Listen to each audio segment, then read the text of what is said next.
안녕하세요. 저는 김영자라고 합니다.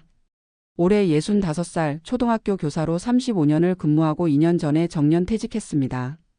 사범대학을 졸업하고 교직에 첫 발을 내디딘 게 1982년, 그러니까 벌써 40년도 넘은 일이네요. 지금 생각해보면 제 인생의 대부분을 교실에서 아이들과 함께 보냈다는 게 새삼 실감이 납니다. 어릴 때부터 선생님이 되고 싶었던 건 아니었어요. 고등학교 시절까지만 해도 저는 간호사가 되고 싶었거든요. 하지만 부모님의 권유로 사범대학에 진학하게 되었죠. 당시만 해도 여자가 교사가 되면 안정적이고 존경받는 직업이라는 인식이 강했으니까요. 입학하고 나서도 별 열정 없이 수업을 들었던 기억이 나요.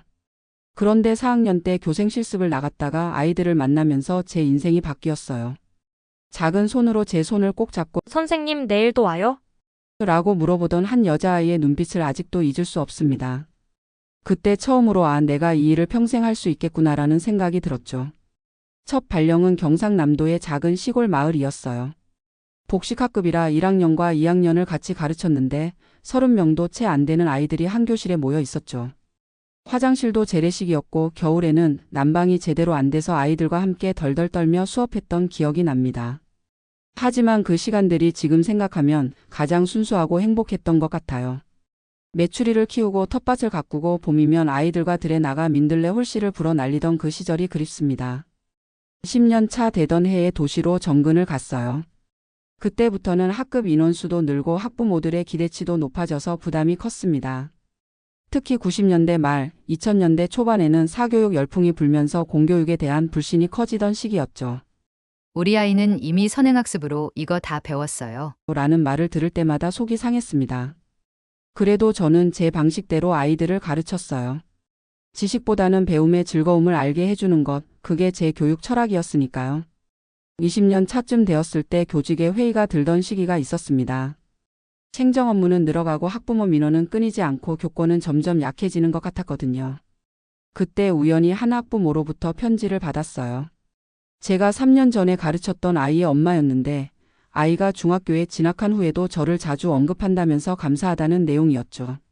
선생님 덕분에 우리 아이가 책을 좋아하게 되었어요. 그게 얼마나 큰 선물인지 모릅니다. 그 편지 한 통이 저를 다시 일으켜 세웠습니다. 30년 차가 되면서 저는 교감으로 승진했어요. 사실 별로 욕심이 없었는데 주변에서 자꾸 권하기도 했고 오랜 경험을 학교 운영에 활용해보고 싶다는 생각도 들었거든요. 교감이 되고 나니 일선에서 아이들을 가르치는 시간은 줄었지만 대신 학교 전체를 바라보는 시야가 넓어졌습니다. 젊은 선생님들을 지원하고 학교의 교육과정을 더 풍부하게 만들기 위해 노력했죠. 특히 저희 학교의 도서관을 새로 꾸미고 독서교육을 강화한 것이 가장 보람찼던 프로젝트였습니다. 퇴직을 3년 앞두고부터는 노후 준비에 관심을 갖기 시작했어요. 교육청에서 주최하는 퇴직 준비 세미나에도 참석하고 재테크 서적도 읽어보고 친한 동료들과 함께 노후에 대한 이야기를 나누곤 했죠. 35년간 꾸준히 월급을 모아온 덕에 퇴직금으로 1억 4,700만 원을 받을 수 있었고 교직원 연금으로 매월 180만 원이 나오니 남편의 공무원 연금 150만 원과 합치면 330만 원. 생활하기에 충분하다고 생각했습니다. 두 아이도 모두 결혼해서 독립했고요.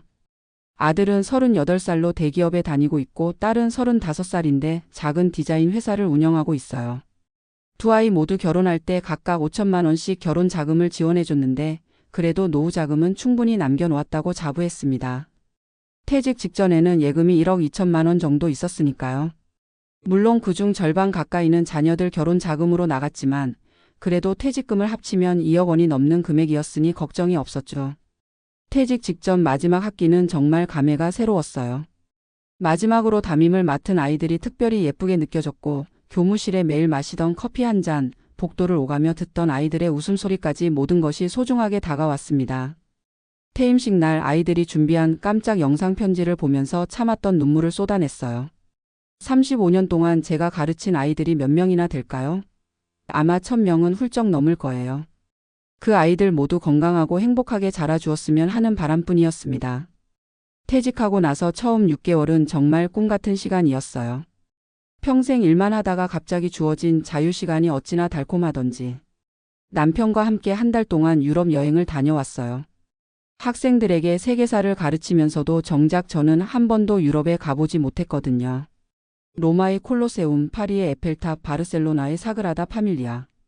교과서에서만 보던 것들을 직접 눈으로 보니 감동이 배가 되더라고요. 여행에서 돌아온 후에는 퇴직한 동료들과 함께 등산 모임을 시작했어요. 일주일에 2번 인근의 산을 오르내리면서 자연을 만끽했죠. 또 평소 관심 있었던 수채화도 배우기 시작했어요. 동네 문화센터에서 주 1번 수업을 듣는데 처음에는 정말 서툴렀지만 차츰 실력이 늘어가는 게 재미있었습니다. 무엇보다 손녀를 돌봐주는 시간이 가장 행복했어요. 딸아이가 아이를 낳고 직장에 복귀하면서 제가 주 3일 정도 손녀를 봐주기로 했거든요. 4살 배기 손녀의 제잘거림을 들으며 그림책을 읽어주고 공원에 산책을 나가고 함께 간식을 만들어 먹는 소소한 일상이 너무나 소중했습니다. 교사로서 수많은 아이들을 가르쳤지만 내 손녀를 돌보는 기쁨은 또 다른 차원이었어요. 그런데 이런 행복한 그야말로 노후의 꿈처럼 여겼던 시간은 생각보다 오래가지 못했습니다. 퇴직 후 1년 6개월이 지났을 때 정기 건강검진에서 이상이 발견된 거예요. 처음에는 별거 아니라고 생각했어요. 평소 건강에 자신이 있었거든요. 35년 교직 생활 동안 병가를 낸 적이 손에 꼽을 정도였으니까요. 하지만 정밀 검사 결과는 충격적이었습니다. 유방암 3기. 이미 림프절까지 전이가 되어 있는 상태였어요. 진단 결과를 들었을 때의 그 순간이 아직도 생생합니다. 병원 진료실에서 의사 선생님의 말씀을 듣는데 마치 다른 사람 얘기를 듣는 것 같았어요. 내가? 암이라고? 말도 안 돼. 머릿속이 하얘지면서 앞이 보이지 않았습니다. 남편이 옆에서 제 손을 꼭 잡아주었지만 그 온기조차 느껴지지 않았어요. 집에 돌아와서야 현실이 실감났습니다. 그동안 계획했던 모든 것들이 물거품이 될 수도 있다는 생각에 밤새 눈물을 쏟았어요. 하지만 다음날 아침 거울을 보며 다짐했습니다. 영자야, 넌 할 수 있어. 35년 동안 아이들에게 꿈과 희망을 가르쳤잖아. 이제 그 말을 스스로에게 해줘야 할 때야. 수술은 퇴직 후 1년 8개월 되던 때에 받았습니다. 유방전절 제술과 함께 림프절 제거 수술을 했어요. 수술비로만 2천만 원 가까이 들었습니다. 물론 보험 처리가 됐지만 그래도 본인 부담금이 만만치 않았어요. 수술 후에는 항암 치료가 시작됐는데 그때부터 정말 힘든 시간의 연속이었습니다. 항암 치료는 3주마다 한 번씩 총 8번을 받기로 했어요. 치료를 받고 나면 끔찍한 메스꺼움과 구토가 찾아왔고 머리카락은 한 움큼씩 빠지기 시작했죠. 교직 생활 내내 단정하게 묶어왔던 제 머리카락이 베개에, 옷에, 바닥에 온통 흩어져 있는 모습을 보는 게 참 서글펐습니다. 결국 3주차 치료 후에는 완전히 머리를 밀고 가발을 구입했어요. 가발 하나에 150만 원이었는데 그게 또 적지 않은 부담이었죠. 항암 치료를 받으면서 경제적인 부담이 점점 커져갔어요. 국민건강보험으로 기본적인 항암제는 커버가 됐지만 부작용을 줄이기 위한 약제나 면역력 강화를 위한 영양제 등은 비급여 항목이라 전액 본인 부담이었거든요. 또 항암 부작용으로 인한 피부 트러블을 관리하기 위한 비용, 병원 통원을 위한 교통비 등 예상치 못한 지출이 많았습니다. 매달 의료비로만 최소 45만 원이 나갔어요. 더 큰 문제는 항암 치료 중에는 체력이 급격히 떨어져서 일상생활조차 힘들다는 거였어요. 처음에는 남편이 간병을 도맡아 했는데 그도 67살의 나이에 24시간 간병을 하기엔 무리가 있었죠. 결국 항암치료 초반 2개월 동안은 간병인을 쓰기로 했어요. 24시간 간병인 비용이 하루에 7만 원, 한 달이면 210만 원이 들었습니다. 그렇게 2개월이 지나고 나서는 경제적 부담 때문에 간병인을 그만두고 남편과 아이들이 번갈아 가며 저를 돌봐주었어요. 항암 치료를 받으면서 가장 힘들었던 건 역할의 변화였습니다. 평생 남을 가르치고 돌보는 위치에 있다가 갑자기 도움을 받아야 하는 입장이 된 거예요. 손녀를 돌봐주던 제가 이제는 딸에게 의지해야 했고 가정을 꾸려오던 제가 남편에게 집안일을 맡겨야 했습니다. 특히 손녀를 더 이상 돌봐줄 수 없게 된 것이 가장 마음 아팠어요. 딸은 어쩔 수 없이 친정어머니 대신 시어머니에게 도움을 청하게 됐고 그러다 보니 자연스레 저와 손녀의 만남도 줄어들었습니다. 남편은 처음에는 헌신적으로 저를 돌봐주었지만 시간이 지날수록 지쳐가는 모습이 보였어요. 퇴직 후 함께 즐기려던 노후가 병간호로 바뀌자 그도 많이 힘들어했습니다. 가끔은 짜증을 내기도 했고 밖에 나가 친구들을 만나는 시간이 늘어났어요.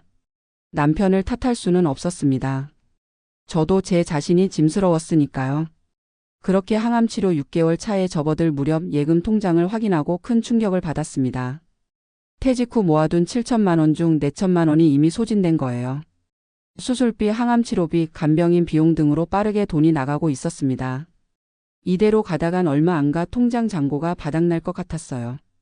더 큰 문제는 항암 치료가 끝나고 나서도 5년 동안 추적 관찰과 호르몬 치료를 계속해야 한다는 거였습니다.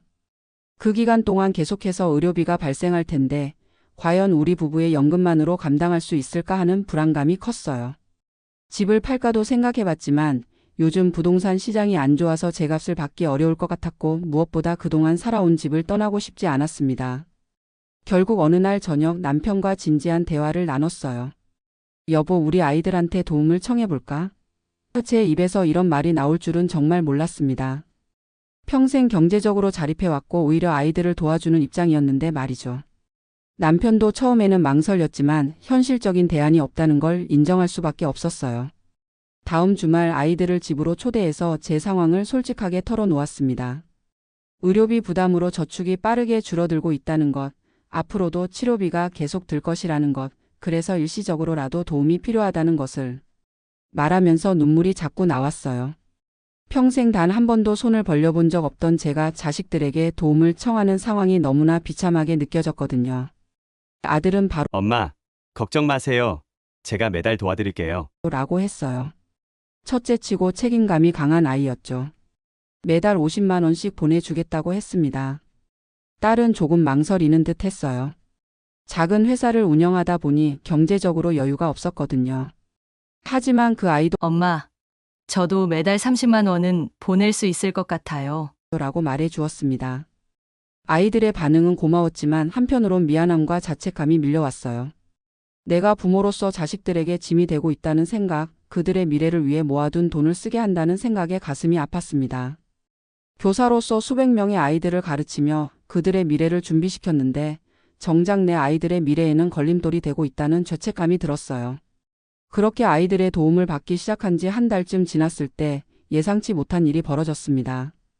어느 날 아들 부부가 저희 집에 방문했는데 며느리의 표정이 어두워 보였어요. 나중에 알고 보니 아들 내외 사이에 저희를 돕는 문제로 갈등이 있었던 거예요. 며느리 입장에서는 신혼 초기에 자기 가정을 꾸려나가야 할 시기에 시부모를 경제적으로 지원하는 것이 부담스러웠던 모양이에요. 그날 이후로 아들과 며느리의 방문이 뜸해졌어요. 전화도 예전보다 덜 오고 손자를 데리고 오는 일도 줄었습니다. 어쩌면 당연한 일이었는지도 모르죠. 하지만 그런 변화를 느낄 때마다 가슴이 찢어지는 것 같았어요. 내가 아이들에게 손을 벌리는 순간 부모와 자식 간의 관계도 미묘하게 변한다는 걸 깨달았습니다. 추석 때 온 가족이 모였을 때의 일이에요. 식사 자리에서 손자가 엄마, 할머니는 왜 아프세요? 라고 물었는데 며느리가 할머니가 많이 아프셔서 우리가 도와드려야 해. 라고 대답했어요. 그 말을 들으면서 갑자기 목이 메었습니다. 할머니는 아픈 사람, 도움이 필요한 사람으로 규정되는 순간 뭔가 제 존재감이 축소되는 것 같았거든요.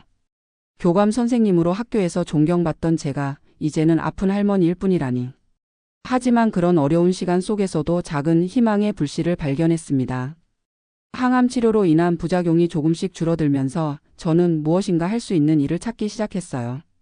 35년간의 교직 경험을 살려볼 수 있는 일이 뭐가 있을까 고민하다가 온라인 과외를 시작해 보기로 했습니다. 처음에는 막막했어요. 컴퓨터와 인터넷에 익숙하지 않은 제가 온라인으로 수업을 한다는 게 쉽지 않았거든요. 하지만 아들의 도움으로 화상통화 프로그램 사용법을 배우고 자료를 공유하는 방법도 익혔습니다. 초등학교 저학년 아이들을 대상으로 독서지도와 영어 기초 과외를 시작했어요. 처음에는 2명의 학생으로 시작했는데 입소문을 타고 한 달 만에 5명으로 늘어났습니다. 주 3회 각 50분씩 수업을 하는데 한 아이당 월 16만 원을 받으니 5명이면 80만 원이 되더라고요. 물론 교사 시절 급여에 비하면 적은 금액이지만 치료를 받으면서도 할 수 있는 일이라는 점이 좋았어요. 무엇보다 아이들과 함께하는 시간이 저에게는 치유가 되었습니다. 수업을 준비하고 아이들의 반응을 살피고 과제를 확인하는 동안에는 제가 암 환자라는 사실을 잠시 잊을 수 있었거든요. 아이들을 가르치면서 저도 많은 것을 배웠어요. 요즘 아이들은 디지털 기기를 다루는 능력이 정말 뛰어나더라고요. 그들을 가르치기 위해 저도 새로운 기술을 익혀야 했고 그 과정에서 뇌가 활성화되는 느낌이었습니다. 의사 선생님도 저에게 정신적 활동을 지속하는 것이 치료에 도움이 된다고 하셨어요. 또 하나 큰 도움이 된 것은 암 환자 자조 모임이었습니다. 병원에서 운영하는 유방암 환자 모임에 참여하게 됐는데 그곳에서 같은 처지의 분들을 만나 이야기를 나누는 것이 큰 위로가 됐어요. 특히 저와 비슷한 연령대의 퇴직자들이 많았는데 그분들과 경제적 부담에 대한 고민을 나누고 해결책을 모색하는 과정이 도움이 됐습니다. 그곳에서 알게 된 정보 중 하나가 지역복지관에서 운영하는 암 환자 지원 프로그램이었어요. 월 소득이 일정 금액 이하인 암 환자들을 대상으로 의료비를 일부 지원해주는 프로그램이 있다는 걸 알게 됐습니다. 연금 소득을 기준으로 했을 때 저희 부부는 지원 대상이 될 수 있었어요. 신청 후 한 달 만에 승인이 나서 매달 30만 원씩 의료비를 지원받게 됐습니다. 그 덕분에 아이들에게 손 벌리는 부담을 조금이나마 줄일 수 있었어요. 또한 자조 모임을 통해 저와 비슷한 처지의 친구들이 생겼습니다. 퇴직 후 암 진단을 받은 58살의 은행원 출신 김 씨, 49살의 유방암 재발로 투병 중인 주부 박 씨 등 다양한 배경의 분들이 계셨어요. 우리는 서로의 고충을 나누고 정보를 공유하며 힘든 시간을 함께 이겨나갔습니다. 때로는 눈물을 흘리며 아픔을 토로하기도 했지만 또 때로는 웃음으로 서로를 격려하기도 했죠. 우리가 아프니까 더 소중한 것들을 발견하는 거예요라는 김 씨의 말이 큰 위로가 되었습니다. 병을 통해 깨닫게 된 것도 많았어요. 건강할 때는 미처 발견하지 못했던 소소한 행복의 가치를 알게 되었습니다. 아침에 눈을 뜨고 창밖으로 들어오는 햇살, 마당에 피어난 꽃 한 송이, 남편이 끓여준 따뜻한 미역국 한 그릇. 이런 일상의 작은 순간들이 얼마나 소중한지 새삼 깨닫게 됐어요. 예전에는 늘 더 큰 것을 추구하며 살았는데 이제는 지금 이 순간에 감사하는 법을 배웠습니다. 생활 방식도 많이 변화시켰어요. 퇴직 직후에는 그동안 억눌렸던 소비 욕구를 분출하듯 명품 가방도 사고 비싼 식당에서 지인들과 식사도 자주 했었는데 이제는 그런 것들이 얼마나 허망한지 알게 됐어요. 명품 가방 모임도 탈퇴하고 고가의 식당 모임도 줄였습니다. 대신 집 근처 공원에서 산책하는 것, 작은 텃밭을 가꾸는 것, 손녀와 함께 그림책을 읽는 소소한 시간들을 더 소중히 여기게 됐죠. 또한 유튜브를 통해 무료로 명상법과 가벼운 운동법을 배우기 시작했어요.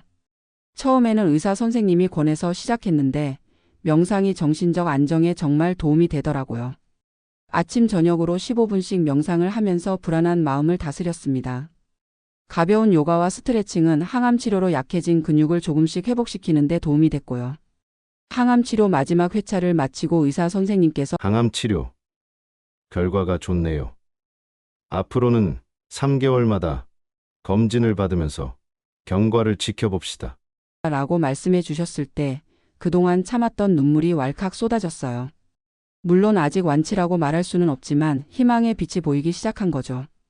이제 퇴직한 지 2년 6개월이 지났습니다. 계획했던 것과는 많이 다른 노후를 보내고 있지만 나름의 평화와 의미를 찾아가고 있어요. 온라인 과외는 이제 8명의 학생으로 늘어나서 월 수입이 120만 원 정도 됩니다. 아이들에게 도움을 청하는 금액도 줄일 수 있었고 덕분에 가족 관계도 조금씩 회복되고 있어요. 며느리와의 관계도 조금씩 나아지고 있습니다. 제가 경제적으로 조금 독립적이 되면서 그 아이도 부담을 덜 느끼는 것 같아요. 얼마 전에는 손자를 데리고 와서 하루 종일 놀다 갔는데 그때 며느리가 어머니, 요즘 얼굴색이 좋아 보여요. 라고 말해줬어요. 그 말 한마디가 얼마나 반갑던지요. 물론 여전히 경제적으로 빠듯한 것은 사실입니다. 퇴직 전에 그렸던 노후의 그림과는 많이 다르죠. 1년에 2번씩 해외여행을 가고 맛집을 다니고 손자에게 용돈을 듬뿍 주는 그런 풍요로운 노후는 아니에요. 하지만 지금의 제 상황에 맞게 소박하고 의미 있는 삶을 살아가려고 노력하고 있습니다. 가끔은 내가 더 젊었을 때부터 노후를 철저히 준비할 걸 하는 후회가 들기도 해요. 퇴직금과 연금이 있다고 해서 모든 걸 대비할 수 있는 건 아니더라고요. 특히 건강 문제는 예측할 수 없는 부분이라 더 많은 의료비 저축이 필요했던 것 같아요. 하지만 후회만 한다고 달라지는 건 없으니 지금 할 수 있는 최선을 다하려고 합니다. 최근에는 제 경험을 바탕으로 은퇴 준비에 관한 작은 강의도 시작했어요. 지역 문화센터에서 월 2번 은퇴를 앞둔 분들께 제 경험과 교훈을 나누는 시간을 가지고 있습니다. 월 20만 원의 강사료를 받는데 금액보다 더 중요한 건 제 이야기가 누군가에게 도움이 된다는 사실이에요. 40년 모은 퇴직금 1억이 버티기 힘든 이유라는 제목으로 강의를 하는데 많은 분들이 공감해 주십니다. 강의에서 저는 이렇게 말합니다. 퇴직 후의 삶은 생각보다 훨씬 길어요. 그리고 그 긴 시간 동안 예상치 못한 일들이 얼마든지 생길 수 있습니다. 단순히 퇴직금과 연금만으로는 부족할 수 있어요. 특히 의료비는 예상보다 훨씬 많이 들 수 있으니 건강보험 외에 추가적인 대비가 필요합니다. 또한 자녀에게 의존하는 것에 대해서도 솔직하게 이야기합니다. 자녀들에게 손을 벌리는 순간 가족 관계가 미묘하게 변할 수 있습니다. 부모로서의 위엄과 존경이 조금씩 무너질 수 있어요. 그래서 가능하다면 경제적 독립을 유지하는 것이 중요합니다. 하지만 어쩔 수 없이 도움이 필요한 상황이 올 수도 있어요. 그때는 솔직하게 상황을 설명하고 가족 모두가 함께 해결책을 찾는 것이 좋습니다. 딸아이가 얼마 전 저에게 말했어요. 엄마, 사실 처음에는 매달 돈을 보내는 게 부담스러웠어요. 하지만 지금은 엄마를 도울 수 있다는 게 감사해요. 엄마가 저희를 위해 평생 희생하셨으니까요. 그 말을 들으면서 눈물이 났습니다.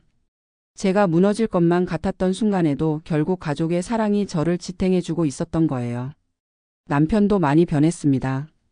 처음에는 병간호에 지쳐 짜증을 내기도 했지만 이제는 저의 가장 든든한 지원자가 되었어요. 함께 아침 산책을 하고 저녁에는 텃밭에서 키운 채소로 건강식을 만들어 먹습니다. 지난 주말에는 남편이 깜짝 이벤트로 근처 온천 숙소를 예약해서 하루 데이트를 했어요. 오랜만에 일상을 벗어나 특별한 시간을 보내니 마음이 한결 가벼워졌습니다. 이제 저는 살아남은 자의 책임에 대해 생각합니다. 암과 싸우면서 살아남은 사람으로서 비슷한 상황에 놓인 다른 이들에게 희망이 되고 싶어요. 그래서 병원 자조 모임에서 신규 환자들을 위한 멘토링도 시작했습니다. 진단 초기의 혼란과 두려움을 겪고 있는 분들에게 제 경험을 나누고 필요한 정보를 알려드리는 일이에요. 돈을 버는 활동은 아니지만 누군가에게 도움이 된다는 사실이 저에게는 큰 의미가 있습니다. 암 진단을 받고 가장 많이 들었던 말은 왜 하필 나에게 이런 일이 생겼을까? 였어요. 저도 처음에는 그런 생각을 많이 했습니다. 평생 건강하게 살았는데 왜 하필 퇴직 후에 이런 시련이 찾아왔는지 원망스러웠어요. 하지만 시간이 지나면서 생각이 바뀌었습니다. 왜라는 질문보다 어떻게라는 질문이 더 중요하다는 걸 깨달았어요. 왜 이런 일이 일어났는지 따지기보다 어떻게 이 상황을 헤쳐나갈 것인지에 집중하는 것이 더 건설적이라는 것을요. 퇴직 후의 삶, 그리고 갑작스러운 질병으로 인해 제 인생은 예상치 못한 방향으로 흘러갔습니다. 하지만 이런 굴곡 속에서도 새로운 의미와 가치를 발견하게 되었어요. 물질적인 풍요보다 건강과 가족의 소중함을, 지위와 명예보다 일상의 작은 행복을 더 중요하게 여기게 되었습니다. 35년간의 교직 생활 동안 저는 학생들에게 늘 이렇게 말했어요. 인생은 계획대로 흘러가지 않아. 중요한 건 예상치 못한 상황에서도 포기하지 않고 새로운 길을 찾는 거야. 이제 그 말이 저 자신에게 돌아왔습니다. 제 노후는 계획했던 것과는 많이 다르지만 저는 여전히 새로운 길을 찾아가고 있어요. 40년 모은 퇴직금 1억이 버티기 힘든 이유. 이제 저는 그 답을 알 것 같습니다. 돈의 액수보다 중요한 것은 예상치 못한 상황에 대한 대비와 유연하게 대처할 수 있는 마음가짐이에요.